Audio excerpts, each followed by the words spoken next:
नमस्कार मित्रों, जय श्री महाकाल। आज सूर सुंदरी योगिनी की साधना आप सभी के लिए देने जा रहा हूं। इस वीडियो में दो प्रकार की साधना दूंगा। एक तो कपालिक पंथ में जो कि सूर सुंदरी योगिनी की साधना है वह साधना दूंगा, और दूसरी वह साधना दूंगा जो कि भगवान शिव के द्वारा दी गई है भूत डामर तंत्र में। इन दो साधनाओं का नियम और मंत्र दोनों ही बताऊंगा आप सभी को, और साधनाओं से जुड़े जो भी रहस्य हैं वह भी आपको बताए जाएंगे। सबसे पहले बात तो यह है कि इस प्रकार की साधना करने के लिए आपको गुरु धारण करना चाहिए। गुरु के शरण में ही रहकर इस प्रकार की साधना करनी चाहिए, क्योंकि यह एक योगिनी की साधना है तो किसी प्रकार से खतरा भी हो सकता है इसकी साधना में। और सबसे पहली बात, इसकी साधना करने के लिए एक एकांत स्थान होना चाहिए। या तो आप किसी नदी के किनारे इसकी साधना कर सकते हैं एकांत में, जहाँ पर कोई भी व्यक्ति नहीं आना चाहिए, या तो फिर आप अपने घर में ही कोई ऐसा एकांत कमरा हो जिसमें आपके सिवाय साधना काल में कोई अन्य व्यक्ति न आ सके। तो सबसे पहले जो भगवान शिव के द्वारा दी गई साधना है यह 21 दिन की साधना है। इसमें 3 संध्या में, यानी कि सुबह में, दोपहर में और शाम में आपको मंत्र जाप करना है 10 माला। 10 माला 3 संध्या में मंत्र जाप करने के बाद 21 दिन तक यह योगिनी सिद्ध हो जाती है। और इसके बाद जितना मंत्र जाप आपने किया है उसका मार्जन, उसका तर्पण और उसके बाद उतना उसका दशांश हवन, इसके पश्चात दशांश ब्राह्मण भोजन भी आपको करवाना है। तो यह हो गई पूरी विधि जो कि भगवान शिव द्वारा बताई गई है। इस विधि से साधना करने से सिद्धि लाभ भी प्राप्त होता है, और जितने भी साधक हैं जिन्होंने इस प्रकार की साधनाएं सिद्ध की हैं, ऐसे साधकों का जीवन सुखी हो जाता है जब यह योगिनी सिद्ध होती है।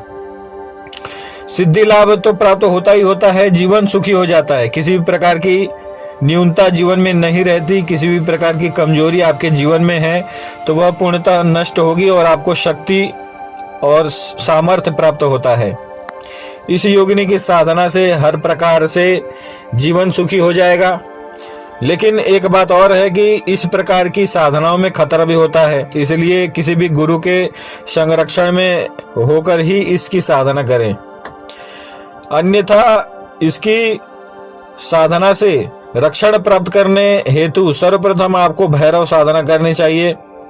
आप चाहें तो बटुक भैरव की साधना कर सकते हैं, अन्यथा कपाल भैरव की साधना कर सकते हैं। इन दो साधनाओं से आपको रक्षण प्राप्त होता है।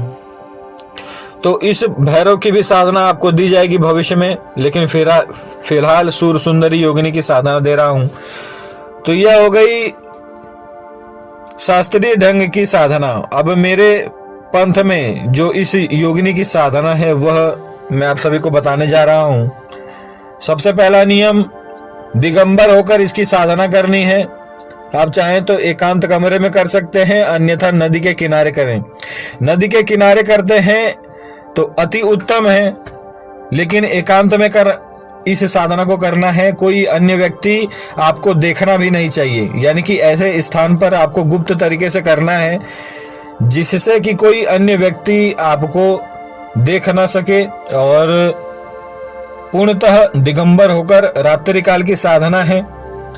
रात्रि काल में आपको इसका जो गुप्त मंत्र है उसका जप करना है, और नित्य इसके मंत्र का आपको 71 माला करना है। यानी कि 70 के बाद जो संख्या आती है 71, उतनी संख्या में आपको माला मंत्र जप करना है। तो 71 माला मंत्र जप करने के बाद नित्य रात्रि में यह योगिनी 21 दिन में सिद्ध होती है।